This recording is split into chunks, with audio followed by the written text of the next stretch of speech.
What's going on, Assassins? It's Dark Strider, and I gotta say that, like, I try to go through all the comments on the videos that I do. I don't always get around to it, but at least I try. I'll comment or reply, and then I'll also like your comment if, you know, it's a really good comment. And some of you are like some really great thinkers, great debaters, and you even have some fantastic ideas when it comes to gaming in general.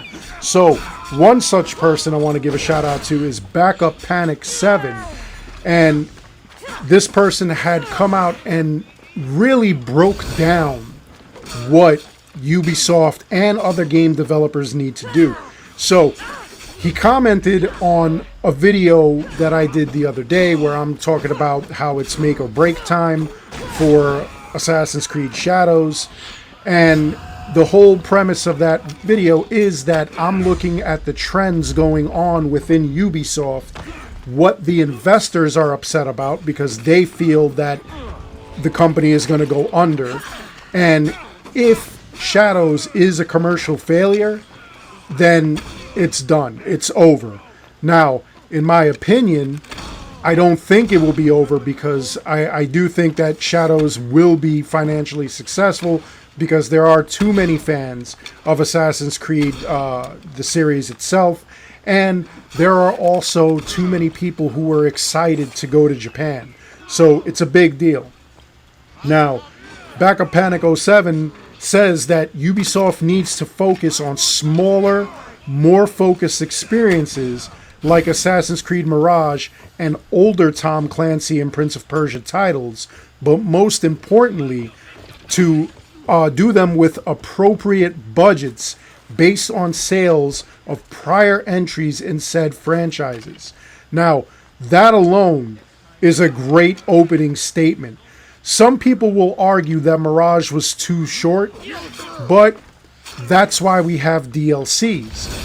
If you think about it, a lot of the older games were that small. You could beat, I believe, Assassin's Creed 2.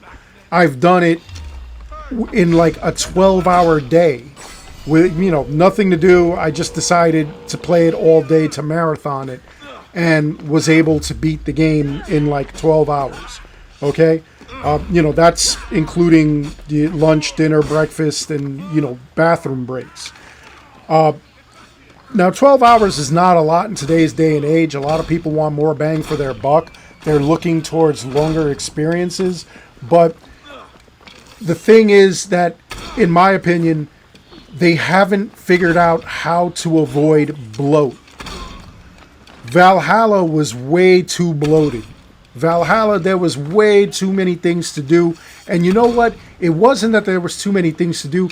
They were uninteresting. They were unmemorable. If they could unlock a way of making each experience memorable, that would be amazing. That would warrant and justify, you know, 1,000-hour games and whatnot. So already this person is on the right path. Now, it goes on to say they spent too much on the last mainline Splinter Cell game, and one of their most popular franchises has been on hiatus for over 10 years because of it. Not to mention the needless open worlds of the last two Ghost Recon games and complete lack of proper single-player Rainbow Six experience since 2008. Again, you're gonna make this game, you have to give the players what they want. That's been the theme of the last couple of videos that I've done. When you're doing these games, give the players what they want. If open world is not warranted, then why are you doing it? If it's unnecessary in the game, if it's not part of what makes the game, then why are you doing it? That makes no sense. So again, this is a really great comment. And it continues. And the thing is, you know, some people write like thesis on the whole thing that I did, the video, or their feelings on the game, but it goes nowhere. This person literally has a bunch of coherent thoughts that really do make sense on this thing. I haven't seen a lot of people that do things like this. I mean, 65 Fire Red does this. Slick does this. They put long comments at certain points, but it makes sense. That's what I want to see. You guys are great when you guys do this.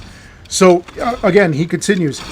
They've been struggling for a while now, and I don't think them completely butchering the most requested setting for an Assassin's Creed game is going to pan out for them. Meaning Shadows, Japan. Yeah, I mean, all we see is a lot of, please forgive us, but here's our damage control, and it's wild. It's wild.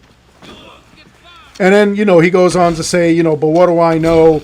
And he goes along with he doesn't go along with, but he says, basically, I'm just what these game journalists and what these developers are saying about the players, which is kind of wild. I don't understand why you would attack the players. The players are what makes your game.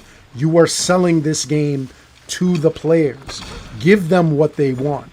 That's the long and short of it, as far as I'm concerned. And if you're going to attack the players, you're going to turn off your fan base. I mean, people are fickle. Not really fickle in this case, because in this case, it's something that you want. It's something that you are willing to spend money on. And these guys are doing everything in their power to kind of send you away, which is the problem. That's a massive problem. When you have these sort of games and you have a fan base, you want to, just keep them coming back for more. You don't want to turn them away. Ghost Ninja had commented on the same thing, and he said that I'm reaching when I say that this game could make or break the series. He believes that the games are going to sell regardless, and that it's proven in the past. And you know what? He's not wrong. Ghost Ninja is not wrong.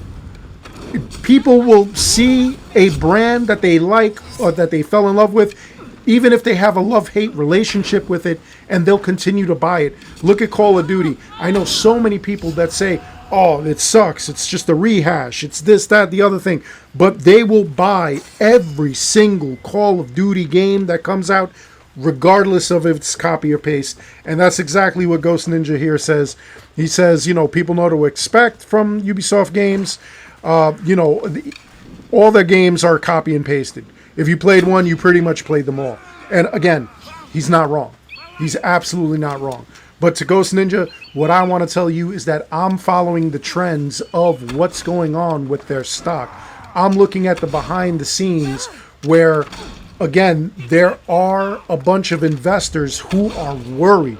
They are frightened that this game is not going to work, or that it's a plot where they're dropping the stock low purposely, and then Shadows comes out and it's a success. It's the greatest thing ever.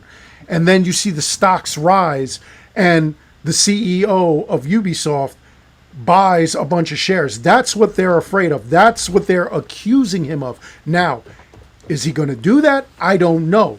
Is it a possibility? Anything's possible. Honestly, if I start seeing, again, this is not financial advice. I'm not telling anybody else to do that. But if I start seeing the stock rising and moving after Shadows comes out, guess what I'm doing? I'm going to be buying a bunch of Ubisoft stock just to, get as much as possible, just to ride that wave to the top. They're claiming that this stock should be between 40 and 50 euro. So, I mean, imagine if you put in a bunch of money when it's at like 250 a share, and then it jumps up to 40, 50 euro. You're making a lot of money. A lot of money. The more you put in, the more you're making, the more you're taking home.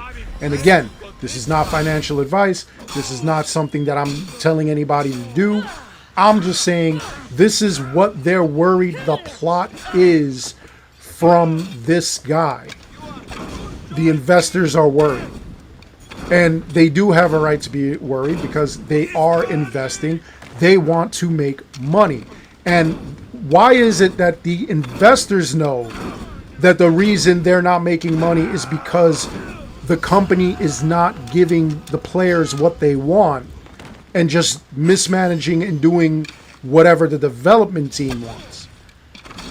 You see what I'm saying? Like, even people that want to make money, that really don't care about you, that want to take your cash, that want to see their stocks rise, their portfolios fill up and swell, they know that Ubisoft is not giving the players what they want.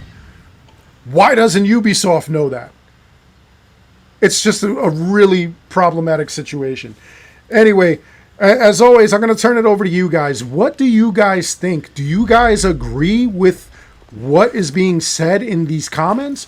Do you have your own take on what's going on with these comments? Ghost Ninja and, of course, Backup Panic 07, feel free to, like, chime in and comment again because, I mean, these comments were absolute gold. They were gold. So I want to turn it over. Again, let me know in the comments below, guys. What do you think? Do you think that this is something to worry about? Do you think that there's nothing to worry about? Do you think that they need to go back to their origins where they made the game smaller and more concentrated, less complex? Or do you want open worlds? Do you want to continue doing that? Do you want to go and pay $60, $70 for a game and you spend God knows how long on this game? Let me know your thoughts. Other than that, I hope you enjoyed the video. Please make sure you like and subscribe. It helps this channel out an awful lot. As always, I want to thank each and every one of you for watching. And until next time, take care, be good, stay safe, take care of each other. I'll see you guys all in the next one.